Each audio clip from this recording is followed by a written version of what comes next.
निखिल से मैं पूछना चाह रहा हूं, निखिल क्या इतनी बड़ा पोलिंग परसेंटेज आएगा कि आपको एंटिसिपेटेड था? आप तो लोकल है, वहां पे रहते हैं। देखिए, मैं सबसे पहले बंगाल की महान जनता को बधाई देता हूं, प्रणाम करता हूं कि जिन्होंने लोकतंत्र में अपनी आस्था को व्यक्त किया है। देखिए, मुझे ऐसा लगता है कि यह आदेश है, यह एक तरह से भय, भ्रष्टाचार, भ्रम और भटकाव के खिलाफ जनशक्त हस्ताक्षर है। और जिस तरह से महिलाएं बड़ी संख्या में निकल हैं, पुरोहित जी कह रहे थे कि वो तृणमूल कांग्रेस के प्रति समर्थन का उद्गार है। इसके उलट महिलाओं के प्रति जिस तरह से इस तृणमूल कांग्रेस ने 15 वर्षों में जो आरजी कर की घटना से लेकर संदेशखली की घटना लेकर के कस्बा लॉ कॉलेज और दुर्गापुर की घटना, और उसके बाद जो है सो महिला युवा जो लोग हैं, कम से कम 40 लाख युवाओं का पलायन, नौकरियां गई, किसानों के खिलाफ जो है सो एक तरह से युद्ध का ऐलान, और जिस तरह से भ्रष्टाचार को संस्थागत रूप दे दिया गया, के खिलाफ जनता ने अपना गुस्सा प्रकट किया। निखिल, मैं आपको भी टोकूंगा, चुनावी कैंपेन नहीं है, लेकिन इस बात को समझाइए कि जो बड़ी संख्या में, जैसे पूजा बोल रही थी, लोग बाग लौटे वोट डालने के लिए, ट्रेनें लेके, बसें लेके, गाड़ियां लेके। क्या ये जो माइग्रेंट वर्कर जो दिल्ली में, मुंबई में, गुजरात में काम कर रहा था, इसकी क्या गारंटी है कि वो आपके साथ होगा? यहां जो है, जब वो लोग देख रहे हैं ना गुजरात में, दिल्ली में, बाकी जब जो विकास देख रहे हैं, और पश्चिम बंगाल उत्तरोत्तर पिछड़ा होते चला जा रहा है, उसकी तुलना उनके दिमाग में स्थापित हो जाती है। और इस तरह वो गुस्से का क्यों होता था? क्योंकि उनको किसी तरह बहला फुसलाकर कम्युनल लाइन, किसी लाइन पे यहां पर उनसे वोट ठगा जाता था। अब वोट ठगने की राजनीति, लोग ये सोचते हैं महिलाओं को 1500 रुपए, जी ऐसी बात नहीं है कि 1000 रुपए ही हम नहीं दे रहे हैं। हमने महिलाओं के लिए जिस तरह कॉलेजों में, और मैं आऊंगा प्रेम कुमार जी आपके पास आऊंगा, लेकिन एक काउंटर ले लूं, मैं पुरोहित जी का काउंटर ले लूं। पुरोहित जी, गुजरात 11 में, 16 में, 21 में जो 3 चुनाव आप जीते, तब तो इतनी बड़ी संख्या में लोग नहीं लौटे थे, तब तो इतनी बड़ी संख्या में लोग आगे आपको वोट नहीं कर रहे थे, तब तो ऐसे विजुअल नहीं दिखाई दे रहे थे। अब जब आगे वोट किया है, इसका मतलब क्या है? इसका मतलब उनके अंदर भरोसा आया है, और क्या गारंटी है कि वो आप ही को वोट कर रहे होंगे आके?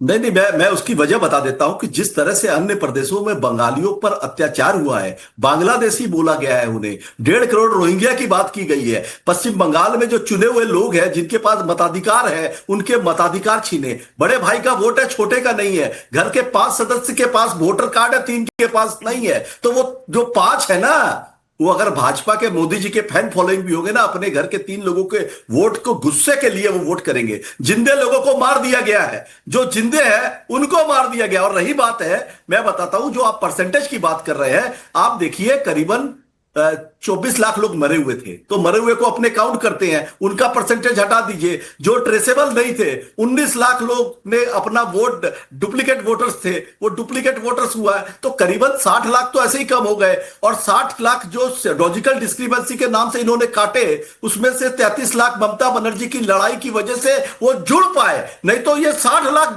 माइनस रहते।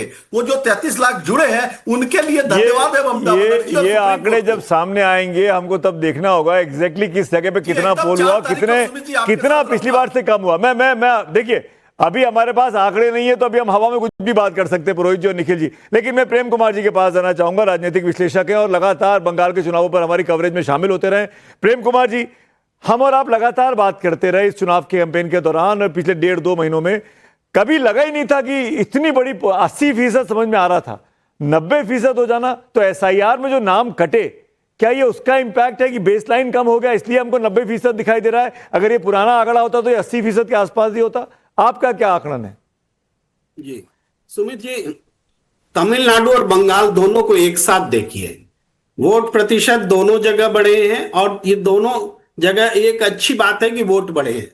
लेकिन तमिलनाडु में पिछले बार की तुलना में 10% से ज्यादा वोट बढ़े हैं, और बंगाल में उसकी तुलना में मुश्किल से 6.5% वोट बढ़े हैं। अगर आंकड़े सुधरते भी हैं तो दोनों के सुधरेंगे। और ये भी देखें कि तमिलनाडु और बंगाल के बीच पिछले 3 चुनावों में जो फर्क रहा है, वो भी फर्क जो है, जैसे 2016 में 8.42% का फर्क था, उसके बाद 10.44% का हुआ, और अभी 7.10% का फर्क है, यानी पश्चिम बंगाल में ज्यादा है। तो ये फर्क भी घटा है। कहने का मतलब हम 90% से अचंभित तो हो रहे हैं, लेकिन ये वोट परसेंट बढ़ना तमिलनाडु में ज्यादा है, बंगाल में कम है कंपैरेटिवली। ये बात मैं बोलने के लिए ये आंकड़े दे रहा हूं। ठीक है, दूसरी बात ये बोल है के आप कि क्या जाहिर करना चाहते हैं कि तमिलनाडु में ज्यादा बढ़ा है, पश्चिम बंगाल में कंपैरेटिवली कम बढ़ा है? इसका मतलब क्या है? ममता इसका बनर्जी हैं मतलब कि ममता बनर्जी जा रही करना हैं? चाहते हैं कि दोनों जगह की टेंडेंसी एक होगी, या तो दोनों जगह सत्ता से बाहर जाएंगे सत्तासीन, या दोनों जगह सत्ता ये से कैसे हो सकता है भाई? दो अलग अलग राज्य, दो अलग अलग परिदृश्य, दो कोसों दूर, आप कैसे कंपेयर कर सकते हैं? और पार्टियां भी कॉमन नहीं है। बंगाल में एक्स्ट्रा ऑर्डिनरी वोटर्स नहीं बढ़े हैं, मैं कह रहा हूं तमिलनाडु से ज्यादा नहीं बढ़े हैं, ये मैं कह रहा हूं, स्ट्रेसफुली कह रहा हूं। और दूसरी बात एक इंपॉर्टेंट ले लीजिए, यशवंत जी जब आप बोल रहे थे तो एक बड़ा नया किस्म का टर्म आया, मैं थोड़ा चौंका भी, हैरान भी हूं, और उसको विश्लेषण भी समझता हूं कैसे हो सकता है कि डरे हुए वोटर्स। बंगाल में एक वर्ग पैदा हुआ डरे हुए वोटर्स का, अकॉर्डिंग टू यशवंत जी के विश्लेषण। तो ये डरे हुए वोटर्स किनसे डरे हुए हैं? स्टेट गवर्नमेंट से जो डर के मैं वोट समझा यशवंत तो है नहीं क्लैरिफाई करने के लिए, जो वो लोग जिनको इस बात का डर है कि उनका नाम छूट जाएगा, कट जाएगा, तो जो तमाम बेनिफिट्स मिलते हैं स्कीम्स के जरिए वो कट जाएंगे, उनके वो बेनिफिट्स मिलने बंद हो जाए। मेरे ख्याल से वो डरे हुए नहीं कि तुम पीटे जाओगे। बिल्कुल बिल्कुल, लेकिन ये डरे हुए वोटर्स की मेरा वोट कट जाएगा, ये सिचुएशन बनी, इसके लिए वो ममता बनर्जी को जिम्मेदार मानकर वोट करेंगे, चुनाव आयोग इक्वल्स टू सेंट्रल गवर्नमेंट मानकर वोट करेंगे। ये डरे हुए वोटर्स को एनालाइज करना बहुत जरूरी है अगर बंगाल का चुनाव देखना पड़ेगा। जी चलिए, मैं लेकिन अंत में आप मतलब आप अगले सवाल के तौर पे आपसे पूछ रहा हूं, आपका एनालिसिस प्रेम कुमार जी क्या कह रहा है? ये बदलाव की लहर है कि नहीं है? बिल्कुल नहीं है, बिल्कुल बदलाव की लहर नहीं है। चाहे ये आपकी विशफुल थिंकिंग है या ये आपका एनालिसिस है? नहीं, चाहे डीएमके का देख लीजिए टेंडेंसी, चाहे टीएमसी का देख लीजिए। टीएमसी का तो पिछला बार का भी है, जिससे पता चलता है कि जब जब वोट बढ़ता है, वोट प्रतिशत बढ़ता है, खुद उसका भी वोट प्रतिशत बढ़ जाता है। बीजेपी की भी सीटें बढ़ी थी पिछली बार के साथ आते। पिछली बार बीजेपी 2 से बढ़ के 77 पहुंची थी, मत भूलिए। जब पोलिंग परसेंटेज बढ़ा था तो बीजेपी भी उसी मार्जिन में बढ़ी थी। नहीं तो उस हिसाब से तो फिर टोटल फिगर पार कर जाना चाहिए 100%। हाँ, नहीं 100% होना हो, लेकिन मुझे लग रहा है कि मामला 150 के आसपास दोनों का ये भी तो हो सकता है। पूजा मेहता 2 से 77 हो जी, तो 77 से 298 भी पार कर जाए, ऐसा पूजा मेहता आज सुबह से जब मैं लाइव के लिए बैठा और एंकरिंग करने बैठा, मारपीट, झगड़ा, तोड़फोड़, इसको मारा, उसको भगाया, कहीं हुमायूं कबीर पे हमला, कभी बीजेपी के प्रत्याशी पे हमला, कभी टीएमसी के कार्यकर्ताओं का आपस में झड़प। मतलब ये लग रहा था कि हम चुनाव देख रहे हैं कि हम झगड़ा झंझट देख रहे हैं दिन भर। आज ऐसा लग रहा था किसी यूनिवर्सिटी का चुनाव चल रहा है, किसी कॉलेज का चुनाव चल रहा है। लेकिन शाम होते होते ये तस्वीरें सब बेमानी हो गई जब ये पता लगा कि 90% पोलिंग हो रही है। आपके हिसाब से 90% पोलिंग के लिए किसका क्रेडिबल है? कौन है जिसको श्रेय दिया जाना चाहिए बंगाल की जनता के अलावा?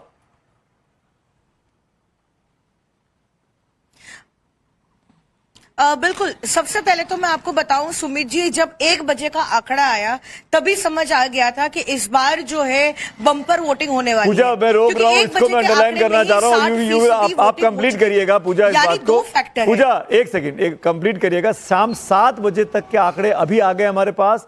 इनिशियल फिगर्स हैं 91.35% बंगाल में, 16 डिस्ट्रिक्ट में 91% से अधिक पोलिंग शाम 7 बजे तक के अभी जो आंकड़े चुनाव आयोग की तरफ से मिले हैं। जी पूजा, अब आप बोलिए।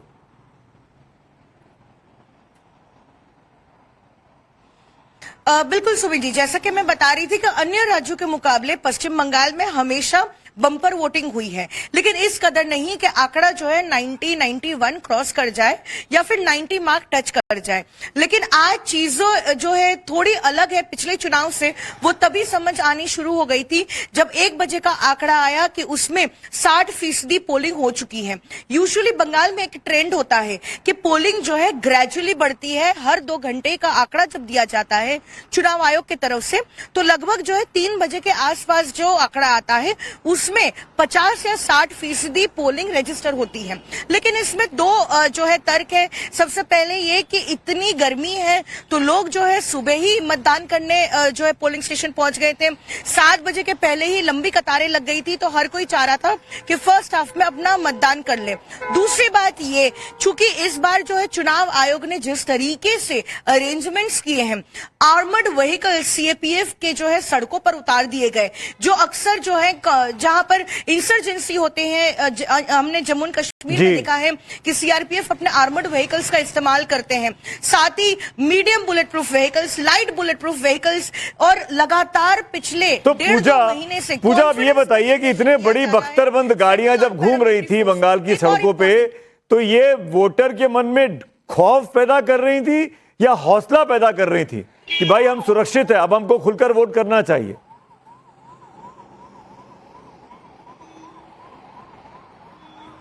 बिल्कुल हौसला दे रही थी और आश्वासन भी दिया जा रहा था सेंट्रल फोर्स की तरफ से कि आप लोग जो है जाए वोट करें। एक और इम्पोर्टेंट पार्ट मैं बता दूं, अक्सर ये जो है आरोप लगते हैं स्टेट पुलिस पर कि जो पोलिंग स्टेशन पर तैनात होते हैं स्टेट पुलिस के ऑफिशियल्स, वो पार्टिसन या बायस्ड रोल में दिखते हैं, कुछ लोगों को जो है मदद कर देते हैं, कोई पर्टिकुलर पॉलिटिकल पार्टी को। लेकिन इस बार चुनाव आयोग ने एक चीज एकदम साफ कर दी थी कि पोलिंग स्टेशन पर राज्य पुलिस के कोई भी अधिकारी मौजूद नहीं होंगे, यानी कि पोलिंग स्टेशन के अंदर, पोलिंग स्टेशन के बाहर और विसिनिटी में जो है सिर्फ और सिर्फ जो है सेंट्रल आर्म्ड पैरामिलिट्री फोर्सेस की तैनाती होगी। तो ये कुल मिलाकर जो है वोटरों के मन में एक आश्वासन भी था, एक हौसला भी था कि वो बिना डरे जाकर अपना मतदान कर सकते हैं। और आखिरकार क्यों बोलते हैं कॉन्फिडेंस बिल्डिंग मेजर, जैसे रूट मार्च होता है उसका नतीजा आज दिखा। जिस तरीके से 2 महीने से कॉन्फिडेंस बिल्डिंग मेजर्स किए जा रहे थे, सड़कों पर वो व्हीकल्स दिख रहे थे जो बुलेट प्रूफ व्हीकल्स थे, और जितने भी जवान जो है वो वहां पर जो है पेट्रोलिंग कर। पूजा, मुझे अब सबके पास एक राउंड के लिए जाना है। मैं सॉरी बीच में इंटरवीन कर रहा हूं, समय का भी ध्यान रखना पड़ेगा। अमित, ये मैं जानना चाहूंगा आपसे, बड़ी संख्या में ये इल्जाम लगा दिन भर आज की टीएमसी की पुलिस ने काम नहीं करने दिया। जैसे हुमायूं कबीर ही जब पूजा के साथ सुबह लाइव से 11 बजे के आसपास, तो टीएमसी के लड़का हमको काम नहीं करने दे रहे, टीएमसी की पुलिस काम नहीं करने दे रही है। अब जब चुनाव होता है, हम सब जानते हैं कि केंद्रीय चुनाव आयोग की निगरानी में चुनाव होता है। चुनाव आयोग ने जैसे ही चुनाव की आचार संहिता लागू हुई, वहां के पुलिस अधिकारियों को तब्दील कर दिया, बड़ी संख्या में ट्रांसफर हुए, डीजीपी बदल गए, सब कुछ हुआ। तो अब ये जनता के मन में कितनी बात जाती है कि भाई ये सत्तारूढ़ पार्टी जो है उसका प्रभाव है, उसका दबाव आज भी बना हुआ है, या ये वाकई में न्यूट्रल चुनाव चल रहा है? जनता ये कैसे डिसाइड करती होगी? देखिए, निश्चित तौर पर मुझे लगता है कि ये ऐसा विषय है जो आप सवाल पूछ रहे हैं, क्योंकि इस बार चुनाव में अगर 2021 और 2026 के चुनाव में देखें तो ये बड़ी वजह थी, और बीजेपी लगातार ये आरोप लगा रही थी, और कई जगह हिंसा देखा गया, कई ऐसी जगहों पर देखा गया कि किस तरह से टीएमसी के लोगों ने वहां पर बूथ जो है वहां पर वोट करने नहीं दिया, गांव के गांव वोट नहीं दिए। लेकिन मुझे लगता है इस बार जो एक कॉन्फिडेंस जो पूजा भी कह रही थी वो तो था ही।